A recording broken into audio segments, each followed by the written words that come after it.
Moving on to the co-main event of the prelims is a bantamweight matchup between Davey Grant versus Daniel Santos. Davey Grant is a plus 136 dog versus Daniel Santos, a minus 162 favorite. Davey Grant, he's 16-7 with 4 KOs, 9 subs, and 3 decisions. He's 3-2 in his last 5, coming off a unanimous decision win over Ramon Tavares in December.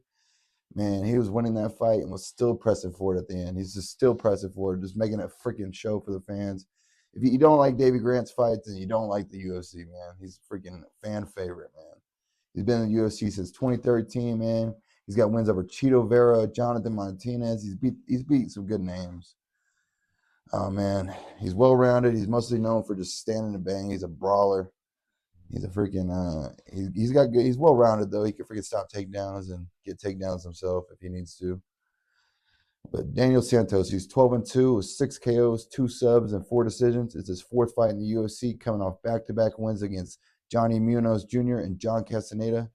He dominated against Johnny, and man, when he fought John Castaneda, he got dropped twice in that fight and came back and won in the second round by TKO with a knee. It was such a freaking crazy comeback. If you haven't seen that fight, look it up. The highlights on that fight were epic. Oh man. With that being said, man, I think I'm gonna go with Daniel Santos. I think Daniel Santos is gonna be able to control him against the fence.